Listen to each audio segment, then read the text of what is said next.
Welcome to Spoken Quora, where we bring you insightful summaries of some of the best books out there. Today, we're discussing Swara Yoga, the tantric science of brain breathing. Swara Yoga explains how the flow of breath in our body changes over time in a specific and structured manner, not randomly. The human body has three specific systems of breath flow, referred to as the Trimurti. 1. The left nostril governs mental actions. 2. The right nostril controls physical functions. 3. When both nostrils are active, they influence spiritual activities. The energy flows within the nostrils are categorized into three channels, Ida, Pingala, and Sushumna. Krishna compares the mind to a chariot, the body and senses to the horses, and the soul to the charioteer. Ancient yogis discovered that by focusing on the speed of breath and life force, prana, they could transition between different stages of awareness without losing focus. This concept can be likened to the story of Chuang Tzu, who dreamt he was a butterfly. When he woke up, he questioned whether he was a man dreaming of being a butterfly or a butterfly dreaming of being a man. Before entering such a paradoxical state, yogis would hear the sound of the incoming and outgoing breath resonating like, so. Hum. So. Hum. A study conducted in India found that out of 48 patients with indigestion, 2/3 preferred sleeping on their right side rather than the left. Interestingly, during fevers, body temperature can be balanced by consciously closing the Pingala nostril to regulate heat. Introduction to the book Swara Yoga by Swami Muktibodhananda. In this book summary, we will delve into the importance of Swara Yoga, a practice that can enhance health, happiness, and intelligence. The term swara encompasses more than just the air passing through the nostrils, it refers to the flow of prana, the life force that is intricately linked to the breath. Breathing continues 24/7, whether we are aware of it or not, making it the most precious treasure for humans. Without it, one cannot survive for more than 3 minutes. There is a saying that humans are born alone and die alone, but this is not entirely true. Humans are born with their breath, and they die alongside their prana, the essence of breath. Breath is the companion of the soul, which is why the Upanishads refer to it as Atma Swarup or Brahma Swarup. This understanding leads to the conclusion that humans are part of the universal consciousness. By comprehending the true nature of breath, one can also understand the soul. Thus, breathing is far more than a mechanical process.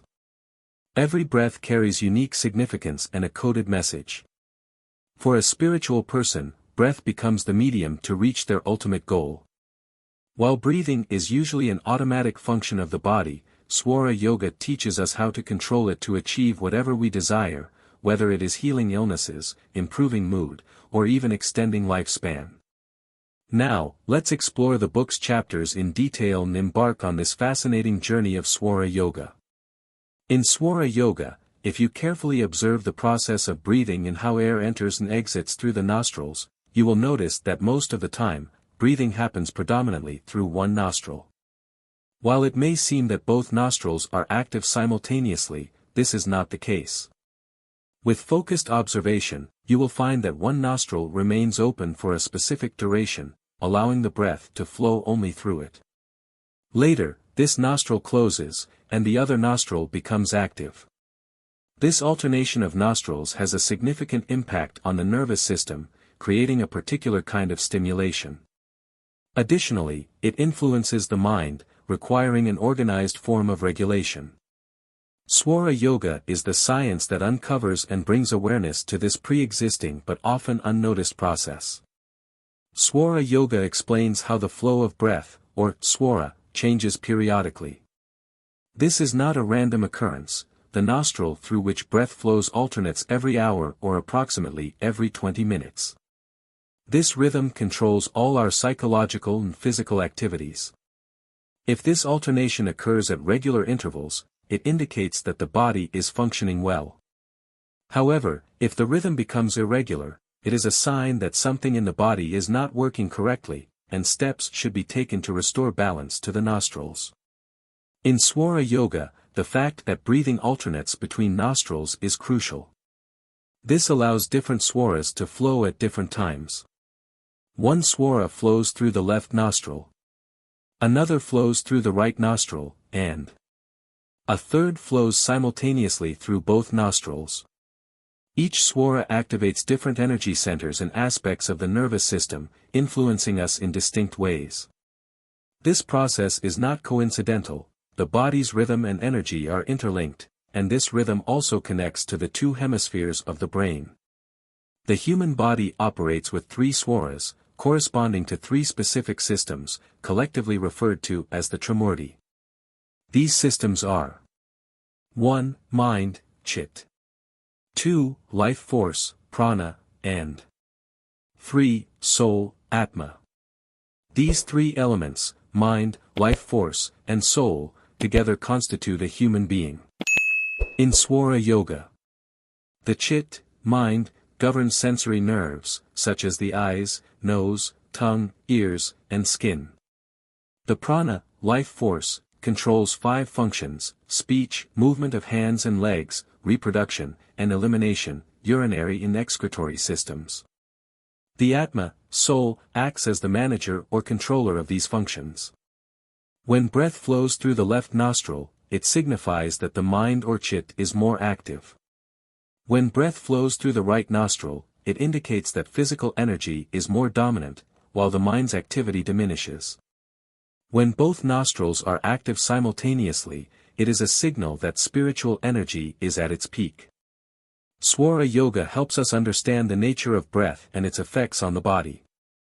Different swaras, or the flow of breath through different nostrils, initiate unique activities at the mental, physical, and spiritual levels. This understanding enables us to harness and regulate the breath to optimize our well-being and spiritual growth. When you are meditating, praying, or contemplating truth, these are spiritual actions. When you are walking, talking, urinating, or eating, these are physical activities. Similarly, digestion and the release of enzymes in the body are also physical activities. On the other hand, when you are worried, reflecting on something, remembering a song, or making plans, these are mental activities. Emotions like compassion or anger also fall under mental activities. These are just examples of the 3 categories of activities. All human actions can broadly be divided into these 3 categories, each managed by a specific flow of swara. The left swara controls mental actions. The right swara governs physical functions. When both swaras are active together, they regulate spiritual activities. This means that during meditation, if your breath flows through the right nostril, your mind will stay healthy, but your body may feel restless. Conversely, if the breath flows through the left nostril, your body will feel relaxed, but your mind may wander. To balance the mind and physical powers during meditation, it is recommended to alternate breathing. Spend some time inhaling and exhaling through the right nostril. Then do the same through the left nostril. Finally, inhale and exhale through both nostrils simultaneously to calm the mind and prevent distractions. The purpose of Swara Yoga is to harmonize the body and mind by adjusting activities with the swara. Ida, Pingla, and Sushumna. The discussion of breath flow is essentially about the flow of energy in the body. In yoga, this energy flow is referred to as nadi. There are 3 primary energy flows in the nostrils, Ida, Pingla, and Sushumna. The left nostril is connected to the Ida nadi network. The right nostril is associated with the Pingla nadi network. When both nostrils work simultaneously, the main channel, the Sushumna nadi, is activated. The energy flow from the left and right swaras functions like positive and negative currents in an electric circuit. The left swara, Ida, represents the negative current and activates mental powers. The right swara, Pingla, represents the positive current and activates physical powers. The Sushumna nadi is responsible for spiritual activities. Activating this channel is the ultimate goal of any yogi. The Sushumna nadi runs straight up the center of the spine, passing through the chakras. At the point where it merges slightly above the nasal root with Ida and Pingla, it enables the flow of Kundalini energy, spiritual power. When both nostrils are active and breath flows through them simultaneously, it signals that the Sushumna Nadi is open. This is why balancing your breath is essential, as it is directly linked to activating the Sushumna. When the Sushumna flows, the mental and physical energy patterns align in harmony. Thoughts become stable, and the mind attains a state of calmness, which is why it is also referred to as the zero swara. This balance is essential for achieving spiritual growth and a peaceful state of mind. Here's the translation of the provided text into English, restructured for clarity and coherence. For a practitioner of yoga, this is the most essential level of swara because it aids in the practice of meditation. The goal of Swara Yoga is to minimize alternating breaths and develop the zero swara, a state where both nostrils flow simultaneously. Swaras go deeper than just the lungs. Every swara, or the flow of breath, has significance, and its changes are not random. The purpose of Swara Yoga is to provide answers to these changes. According to Swara Shastra, swara is life energy, prana *, the primary source of power that sustains life throughout the body, both internally and externally. It profoundly impacts all levels of existence, from the microcosmic to the spiritual. The Mundaka Upanishad compares swara to the string of a bow, used to pierce consciousness and connect with the soul or universal essence. Breath not only sustains the physical body but also enhances consciousness, serving as a vital tool for spiritual growth. While medical science views breath from the perspective of the respiratory system's biological functions, Swara Yoga delves much deeper. Human existence doesn't begin or end with the physical body alone. Beyond the physical body lies energy, prana *. Beyond energy lies the mind, mana *. Beyond the mind lies consciousness, chetna *. Beyond consciousness lies superconsciousness. Swara Yoga studies the flow of energy to help us understand the mind, consciousness, and the universe on a profound level. The mind and consciousness. Ancient yogis, by becoming receptive to the vibrations of the universe, were able to define the mind and consciousness. As their awareness expanded, they became capable of perceiving even the subtlest vibrations around them. This heightened awareness enabled them to understand aspects of their existence that an ordinary person cannot perceive. The term consciousness is often misunderstood as the mind, but the mind is merely a tool of consciousness. The ability to perceive in such depth is far greater than the mind itself, and this is what we refer to as consciousness. If you break the mind down into its smallest parts, you won't find a tangible entity. The mind functions as a tool for perception. Modern technology might help detect prana, life force, but there's no tool to measure the boundaries of the mind, let alone consciousness. Yoga describes consciousness as the creative power of the soul. In the Bhagavad Gita, Krishna compares the mind to the chariot, the body and senses to the horses, and the soul to the charioteer. These represent the three levels at which we operate. The body and senses, physical level. The mind and awareness, mental level. The soul and spiritual power, spiritual level. In Swara Yoga, each level is associated with a specific nadi. Pingala Nadi is responsible for heightened awareness and physical power. Ida Nadi governs the mind and activates mental awareness. Sushumna Nadi connects with spiritual power.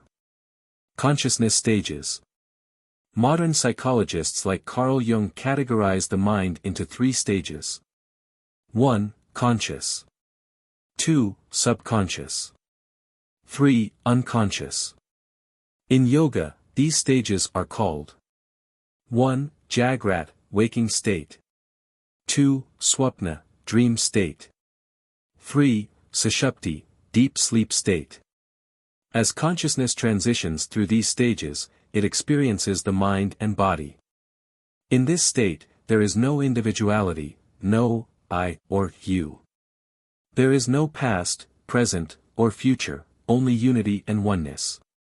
In this stage, individual consciousness and life force, prana *, merge back into the universal body, symbolizing a return to the source. Waking state and consciousness. In the waking state, Jagrata Avastha, the material world is perceived through the physical body, Sthula Sharira. The Mankhya Upanishad states that pleasure is found in the visible aspects of the world.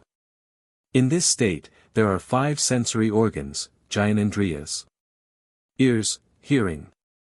Eyes, sight. Tongue, taste. Nose, smell. Skin, touch. There are also 5 motor organs, Karmendriyas. Hands. Feet. Speech. Reproductive organs. Excretory organs, toilet functions. Through these sensory and motor organs, the individual connects with the external world. The interpretation of information in the waking state happens through 1. Mind, manas, the faculty of thought and deliberation. 2. Intellect, buddhi, understanding and discernment. 3. Ego, ahamkara, the sense of identity. 4. Memory, chit, recollection of past experiences. These processes are all associated with the activity of the Pingala Nadi, the right channel. Dream state and subconscious. At a deeper level, in the dream state, swapna, consciousness enters the subconscious realm. Here, subjective experiences arise through the subtle body, sukshma sharira, our spiritual aspect. In this state, conscious awareness merges with mental impressions, navigating stored memories and past actions, thoughts, and words. There are no sensory inputs or objective experiences in the subconscious. Instead, experiences are entirely mental and therefore linked to the Ida Nadi, the left channel. Deep sleep and unconscious. When the mind enters the unconscious layer in the state of deep sleep, sushupti, the individual experiences the ethereal body, atmic sharira. The Mandukya Upanishad describes this state as dreamless sleep. Here, the gross mind, sthula manas, and the subtle mind, sukshma manas, cease functioning. Consciousness is no longer bound by time or space. Personal identity remains as a faint trace, with the soul still trapped in darkness. Before the unconscious realm becomes fully active, it remains connected to the Sushumna Nadi, central channel. When this central channel becomes fully illuminated, the individual can perceive the ultimate reality of consciousness. Transition between states. We continuously transition through these 3 stages of consciousness, waking, dreaming, and deep sleep, without retaining awareness of the process. However, ancient yogis discovered that by maintaining focused awareness on the speed of breath and prana, they could consciously transition from one state to another without losing their awareness. This practice allowed them to move beyond the limitations of the mind into the infinite. The Mandukya Upanishad explains that in this state, the soul becomes unaware of the external, intermediate, and internal worlds and enters Turiya, the 4th state of consciousness. This state is beyond the reach of the senses, thoughts, and even fire. In Turiya, dualities dissolve. Consciousness merges with its source, the pure self, Shuddha Atma. When consciousness is absorbed in the waking state, there is no awareness of the dream or deep sleep states. Similarly, in the dream state, no other reality exists except the dream. The same applies to deep sleep. Turiya, however, transcends these distinctions, achieving unity with the source of all existence. Experiencing multiple levels of the mind. It is possible to experience all levels of the mind simultaneously. The purpose of yoga is to awaken our awareness of each stage and bring the different aspects of the mind closer together. We live in duality, dominated by the Ida, left channel, and Pingala, right channel. When they control the body and mind, consciousness undergoes experiences tied to these influences. The shifts between stages of consciousness are caused by various physical and microscopic factors. The differences between one stage and another are more apparent at the physical level. Neurologists have shown that the pleasure and pain we experience at each stage are just a result of the brain's chemistry. So how can we say which level of experience is real?